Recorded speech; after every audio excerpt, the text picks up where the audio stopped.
Bonjour à tous. Nous voulons poursuivre avec le développement de notre logiciel Brain2School et aujourd'hui nous allons parler des droits d'accès. Les droits d'accès, c'est un système qu'on met sur pied pour pouvoir contrôler les accès des utilisateurs dans notre système, dans notre logiciel. Par exemple, vous avez rencontré plusieurs logiciels où il y a toujours une fenêtre de connexion, il faut taper le compte, le mot de passe et tout. Ça dénote d'un processus de gestion des droits d'accès.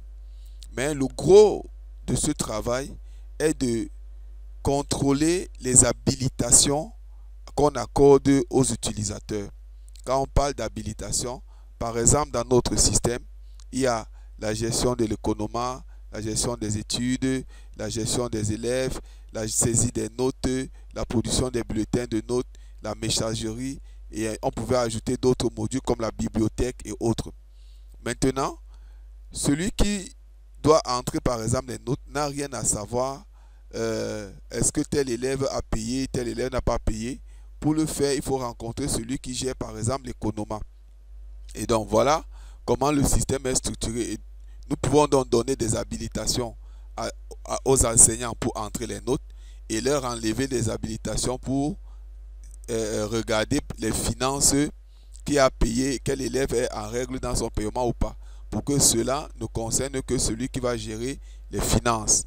C'est donc ça que nous appelons de manière globale les droits d'accès des utilisateurs. Ce sont des habilitations qu'on leur donne. Maintenant, pour que vous puissiez mettre sur pied un système de gestion des droits d'accès dans votre logiciel, vous devez exactement savoir ce que vous voulez contrôler. Vous devez exactement savoir cela. Parce que si vous ne savez pas ce que vous devez contrôler, vous allez commencer à vous mettre à gérer n'importe quoi et finalement vous n'allez pas arriver au bout de ce que vous voulez exactement faire. C'est donc pourquoi nous voulons contrôler par exemple les accès des utilisateurs dans le système. Qui entre dans le système? C'est-à-dire que ne peut entrer dans le système que celui qui est habilité à entrer dans le système, qui a un compte et un mot de passe par exemple. Nous voulons savoir ce que les utilisateurs font dans le système. Si une personne se connecte, qu'est-ce qu'il est censé faire dans le système? Ça aussi, c'est pour savoir maintenant qu'est-ce qu'il est censé faire, parce qu'il ne peut pas entrer et faire tout ce qu'il veut. Nous devons donc savoir ce que nous devons contrôler pour chaque utilisateur. Qu'est-ce que nous devons contrôler à son propos? Qu'est-ce que l'utilisateur peut modifier? Qu'est-ce qu'il peut supprimer? Est-ce qu'il peut imprimer tous les états qui sont imprimables? Est-ce que l'utilisateur, dans le cas de nos logiciels, comme j'expliquais précédemment, est-ce que celui qui entre les notes doit également regarder les finances? Nous devons donc savoir qu'est-ce qu'il faut contrôler. Voilà autant d'éléments que nous devons déterminer. Maintenant, le mode de contrôle des actions des utilisateurs doit être également déterminant. Nous savons ce qu'il faut contrôler, mais comment nous allons contrôler cela? Par exemple, pour saisir les notes dans notre système, dans la fenêtre de saisie des notes, si nous sélectionnons la classe, nous pouvons permettre à celui qui entre les notes soit de modifier, soit d'entrer les notes. Et vous voyez, s'il faut qu'il entre les notes, vous savez ce que nous avons mis en arrière, toutes les notes se grisent. C'est seulement les notes qui n'ont pas été saisies qui seront en saisie. Et là, il ne peut pas saisir d'autres notes. Or, s'il a l'option de modification, si l'option de modification est activée pour lui, il pourra modifier n'importe quelle note. Donc c'est ça que nous devons contrôler dans notre système. C'est vrai que dans les moyens de contrôle des utilisateurs, PCsoft a mis sur pied un groupe web utilisateur qui est un outil très efficace. Mais dans mon sens, je le trouve un peu costaud pour notre système qui n'est que qui est un très petit système. Donc je trouve le groupe est très costaud, c'est pourquoi nous allons mettre sur pied notre propre système de gestion des droits d'accès et à partir de là, nous verrons comment cela va gérer aisément tous nos différents utilisateurs. Bien, ce que nous devons retenir, c'est que nous ne voulons pas gérer l'utilisateur lambda, mais nous voulons gérer le profil de cet utilisateur-là que nous avons défini ici. Donc, c'est les profils que nous allons gérer. Et chaque fois que nous voulons gérer un utilisateur, nous savons que s'il a un profil, alors c'est le profil que nous allons bloquer. Au lieu de bloquer les habilitations de l'utilisateur proprement dit, nous allons bloquer plutôt son profil. Bien, voilà pour ce qui est de la définition du travail que nous avons à faire aujourd'hui. Nous allons donc retourner sur Windows pour mettre tout ça en place. Mais avant, nous avons fait quelques petites modifications dans notre système que nous allons vous expliquer. Déjà, au niveau de la base de données, nous avons modifié le fichier élément que vous voyez ici. Ce fichier élément était un identifiant automatique. Nous l'avons changé et nous l'avons rendu numérique ici. Et c'est une clé unique. Il est numérique, mais c'est une clé unique. Et nous avons également augmenté la taille de cet élément-ci à 50. OK. Maintenant, nous avons créé une liaison entre le fichier élément et le fichier droit d'accès. Une liaison a été créée ainsi. Voilà, tel que vous pouvez le voir. Et lorsqu'on entre dans le fichier droit d'accès, on a donc, ici il y avait seulement élément avant. Donc nous avons changé en ID élément en supprimant élément qui était là seul pour que la liaison puisse tenir là. Et nous avons donc également créé une clé composée entre le profil et le ID élément dans le fichier droit d'accès. Donc le voici ici. Nous avons créé une clé composée entre le ID élément et le profil. Bien, le ID ici là n'est vraiment pas important, nous n'allons pas l'utiliser. Soit vous supprimez, soit vous laissez, ce n'est pas un souci. Bien, maintenant, toutes les valeurs, voire nouveaux, modifiés, supprimés, enregistrés, imprimés, gérés, sont les éléments qui vont nous permettre de gérer tous les accès des utilisateurs.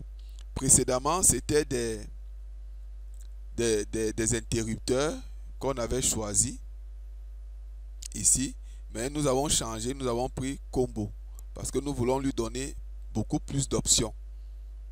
Donc, vous changez tous ces éléments en combo. Sélecteur combo, c'est un entier non signé sur un octet. Donc, voilà, tout ceci a été changé. Bref, si vous faites toutes ces modifications à ce niveau, c'est déjà une bonne chose. Bien, après cela, nous avons également modifié le code d'initialisation de la fenêtre accueil. Nous avons ajouté la procédure PL enregistre élément. Cette procédure-ci, qu'est-ce qu'elle fait?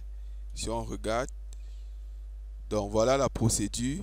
Elle va lister. Donc nous allons exécuter les traitements qui sont derrière chaque module, les boutons de chaque module. Nous allons exécuter tous ces traitements. Et l'exécution de tous ces traitements, c'est pour faire ce travail ici.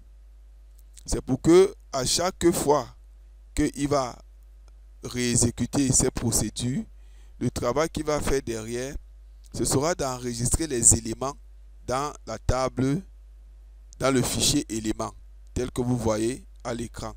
Donc chaque fois, après le code ici, nous avons ajouté ces lignes dans la procédure PL rempli menu. Nous avons ajouté ces lignes-ci pour que chaque élément soit enregistré dans notre fichier élément dans la base de données. Nous aurons donc nos listes de tous les éléments. Tous les menus qui seront créés seront stockés dans la base de données dans le fichier élément.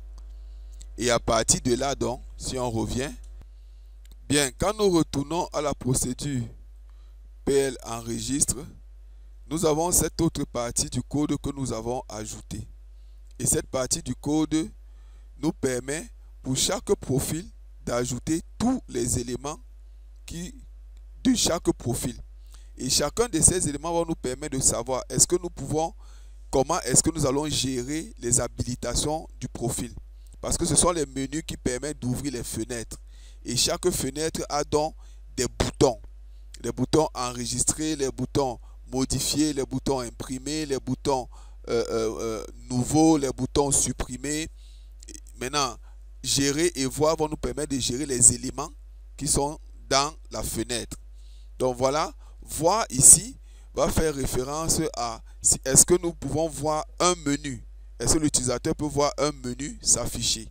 Donc voilà comment nous allons enregistrer va gérer le bouton d'enregistrement. Imprimer va gérer le bouton imprimer. Modifier va gérer le bouton modifier. Nouveau va gérer le bouton nouveau. Et supprimer va gérer le bouton supprimer. Maintenant, si c'est que ici, nous avons constante grisée. Ici, cette constante grisée, ça veut dire que le bouton supprimer sur un menu qui va ouvrir une fenêtre, la fenêtre là aura son bouton supprimer qui sera grisé. Donc voilà comment tout cela va se déterminer. Bien, quand vous voyez grisé là, ce sont des constantes que nous avons créées. Nous avons créé une nouvelle collection de procédures ici que nous avons appelée utilisateur, tel que vous voyez.